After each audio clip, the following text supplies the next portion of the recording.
Let us read Matthew 4, verse 18 to 20. One day, as Jesus was walking along the shore of the Sea of Galilee, he saw two brothers, Simon, also called Peter, and Andrew, throwing a net into the water, for they fished for a living. Jesus called out to them, "Come, follow me, and I will show you how to fish for people." And they left their nets at once and followed him. A little farther up the shore, he saw two other brothers, James and John, sitting in a boat with their father, preparing their nets, and he told them to come too. They immediately followed him, leaving the boat and their father behind. Amen. Opo po tayo. Ipakilala po natin ang messenger ni Lord, si Mr. Kelly. Amen. Makakaupo na po tayo and let us all bow down and pray. Let us pray. Father God in heaven, Lord God, we thank you, Panginoon, for tonight, Lord God, that you gathered us, Panginoon, in this place, Lord God. Lord, let us allow us, Panginoon, that the Holy Spirit, Panginoon, move upon us, Lord God, sa aming mga puso, Lord God. Libin mo, Panginoon, Lord God, ang laman ng puso mo, Panginoon, sa bawat isa, Lord God. Ikaw po, Panginoon, ang aming makita, Panginoon, Lord God. Lord, maraming salamat po, Panginoon, Lord God. Kayaan mo, Panginoon, Lord God, ang isipan namin at ang pagkakas, Panginoon, Lord God, and not lamang, Panginoon, sa iyo, Lord God. At kayaan mo, Panginoon, Lord God, na sa iyong mga salita, Panginoon, natuto kami, Panginoon, Lord God. Lord, maraming salamat po, Panginoon, in Jesus' mighty name, amen.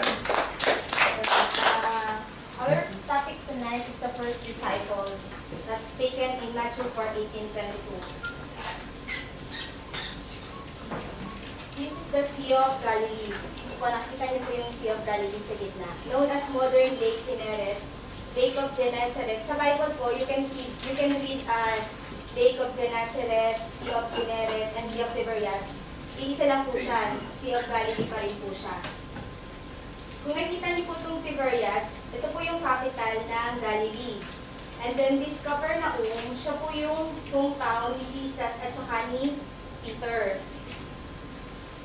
And then yung Bethsaida, dito po yung fishing village. Ito po yung Sea Galilee actually, isa po siya sa mga most beautiful place in Israel na tourist spot din po ngayon. Kasi po, they consider it as a holy land. And then ito po si Jesus, habang naglalakad po siya, nakita niya po si Peter at saka si Andrew. Yan. As Jesus was walking beside the Sea of Galilee, he saw two brothers, Simon called Peter and his brother Andrew. They were casting a net into the lake, for they were fishermen. Tingin niyo po ba, in that place, si Peter lang ba at si Andrew ang fisherman doon sa lugar na yon? Di ba po? Hindi. In fact, that place, Sea of Galilee, lahat po ng tao, ang source of food po nila doon fish. So mostly, ang trabaho sa kanila doon ay fisherman.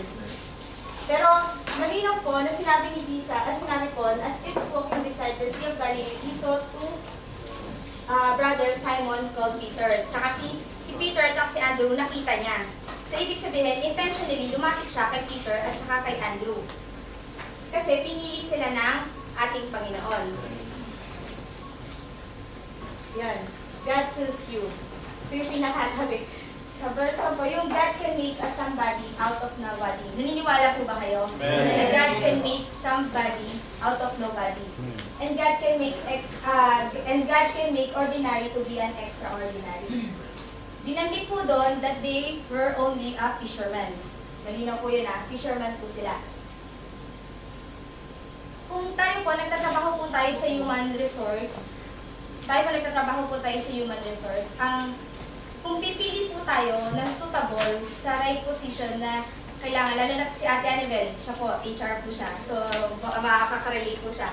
Di ba po, sa isang company, kung mag-i-interview ako, para sa isang position, for example, IT manager, So, bago ko ilatag lahat ng mga qualifications sa mga tao yan, i-check ko kung ano yung educational background niyan, saan ba siya nakagraduate, lalo na po sa Pilipinas. Sobrang tinitignan yung school ko saan ka nakagraduate. Nakagraduate, ano yung mga grades mo. Pero tignan po natin, paano namili si Jesus? Pinili ni Jesus yung mga fishermen bilang disciple niya. Kung ang human standard tumitingin sa ibang paraan, ang Panginoon tumitingin sa ibang paraan din po. Yung Bible character po, si King David, sa kanilang magkakapatid, actually walo sila magkakapatid, puro lalaki. Si King David po, sa kanilang magkakapatid, siya lang po yung, hindi siya yung masculine eh, hindi yung katawan niya, hindi panggera. Isa lang po siya nagpapastol. Pero, nagsimula sa pastol, ginawang King of Israel. Si Queen Esther. Queen Esther is an orphan girl, isa pong ulila, na galing sa lahi ni Benjamin. Isa po siyang Benjamites. Pero orphan lang po siya. Pero ano pong ginawa ng Panginoon sa kanya? Ginawa siyang Queen of Persia. Si Moises. Si Moises po, lahat po ng mga kasabayan niyang bata, pinapapatay po. Pero naging ampon siya ng Pero. After niya maging ano ng Pero, naging anak siya ng Pero. So naging somebody at ginamit rin siya ng Panginoon para mapalaya yung mga Israelites sa Egypt. Si Joseph. Si Joseph po, kilala niyo po si Joseph, kapatid ni Benjamin. Isa lang po siya na tinapon ng mga kapatid niya. Pinagtangkaan pa po yung kanyang buhay. Pero dahil po sa kalooban ng Panginoon at pinili siya, naging assistant siya ng King of Pharaoh. Si Peter. Kung nakinig po kayo last week sa message ni Sister Maylene, alam po natin kung ano ang ginawa ni Peter at kung paano siya ginamit ng ating Panginoon. Discuss ko siya later. Yan po, sa 1 Samuel 16:7, kung ang human standard, tumitingin tayo sa physical, sa educational attainment, pero ang Panginoon, but the Lord said unto Samuel, look on his countenance, or on the height of his stature, because I have refused him. For the Lord seeth not a man seek. For man looketh on the outward appearance, but the Lord looketh on the heart. Saan po ba tumitingin ang ating Panginoon? Sa puso. Yung mga binanggit ko pong kaninang mga tao, malamang po, tinignan po sila ng ating Panginoon sa kanilang puso. In verse 19, sinabi po ni God na, come follow me, Jesus said, and I will make you fishers of men. At once they left their nets, and followed him. Yung sinabi pong come, follow him, follow me. Sa Tagalog po, sinabi po niya, sumunod po kayo sa hulihan ko. Wala pa pong nagbigay ng direction na yung nagbibigay ng direction nasa hulihan. At nauuna yung mga hindi alam yung direction. Di ba po? At the word yung sinabi ni Jesus na follow me, sinabi niya parang become like me. Become like me. Sumunod kayo sa akin. Sino-sino po ba yung mga disciples na nakita natin na sinundan? Si Paul. Sinabi niya po na si Timothy, son of faith niya po si Timothy. Diba po? Sinundan siya ni Timothy. At si Paul, ginawa niya, lahat ng natututunan niya, tinuturo niya kay Timothy. Ganon din po si Elijah at si Elisha. Nung inanoint ni Elijah si Elisha, natutuwa ako sa banding nilang dalawa eh. Nung inanoint ni Elijah si Elisha, lahat din po na natututunan niya, tinuruan niya rin po. At naging nahigitan pa ni Elisha yung ginawa ni Elijah. I will make you fishers of men. Ngayon po, in our modern, ang ano po ng fishers of men natin dito po, nag-iningwit ng isda. Ano po ba yung mga isda na yun? Mga lost souls. Sinishare natin ang mga salita ng Panginoon. At once they left their nets and followed him. When God chooses you, He will anoint you with the Holy Spirit. 1 Samuel 16:12, then the Lord said, rise and anoint him, he is the one. Maliwanag po, rise and anoint him.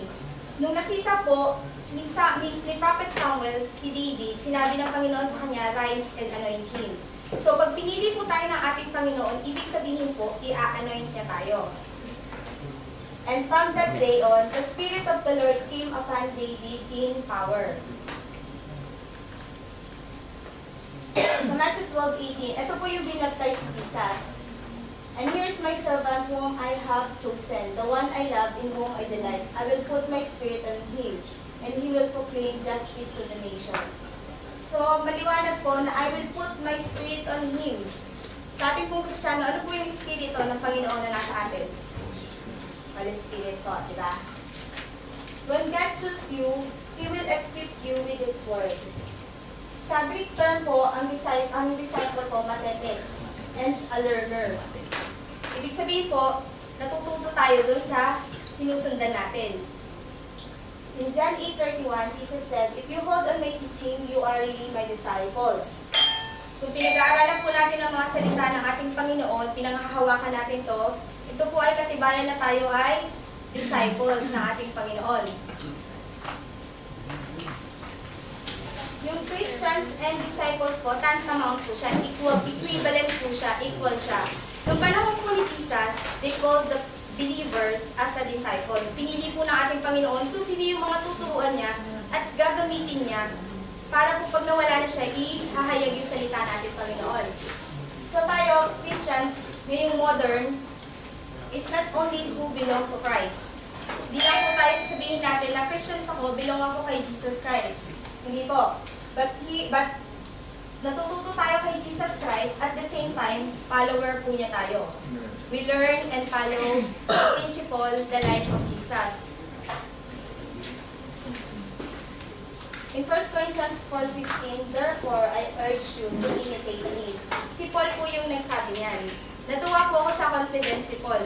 Actually, hindi naman self-confidence ni Paul ang nagsabi na i-imitate siya. Actually, kasi naniniwala siya na ang ini-imitate niya is si Jesus Christ. Kaya niya po nasabi na I urge you to imitate me. Di ba po, ang isang successful na mga magulang, gusto nila yung magiging anak nila katulad nila. Di ba po? Successful parents na gusto maging successful din yung anak nila. So, gusto nila kung ano yung mga dinaanan nila na ano, yun din ang ano. Usually nga pag doktor yung parents, doktor din yung anak. Hanggang sa mga kapwa, doktor din. Di ba po? Usually ganun sa atin. So, like yung kay Paul po, alam niyo po na ini-imitate niya, sinusunod niya yung principle ni Jesus Christ. Katulad po ng mga disciples, lagi po nito, di ba lagi po na pinapakita sa Bible na tinuturuan po ni Jesus Christ yung mga disciple niya. Lagi po siyang nagbibigay ng mga message sa kanila. And Philippians 4:9, "Whatever you have learned or received or heard from me or seen in me, put it into practice, and the God of peace will be with you." Ano man po yung natutunan natin reading the Bible, ano man po yung natutunan natin, narinig natin when we're going to church, kailangan po put into practice. Actually, meron din ako nabasang passage sa Bible that true repentance, kailangan po proven din ng deeds. Kapag nag-sorry ka sa ating Panginoon na hindi mo na ulitin yun, you should act na hindi mo na talaga uulitin. That is the true repentance. Ito po, 1 Corinthians 11:1, "Follow my example as I follow the example of Christ." Si Paul din po nagsasabi niyan. Maliwanag po na pinapalo niya po yung katuruan ni Jesus Christ, kung paano po namuhay si Jesus Christ dito sa mundo na ito. Ay, lipat-balik ko lang po. Paano po ba nabuhay si Jesus Christ nung nandito siya sa mundo na ito? Di ba po si Jesus Christ, nung nandito po siya, yung mga malulungkot, pinasasaya niya. Yung mga may sakit, pinagagaling niya. Yung mga bulag, binibigyan niya ng paningin. He opened the eyes of the blind. He healed the sick. Ano po, nagpapabuhay ng patay. Ano po ba ginawa ni Jesus Christ? Marami po siyang ginawa. Di ba po? Signs and wonders. Ang dami po nang ginawa ni Jesus Christ. Dito, nung nandito po siya sa earth.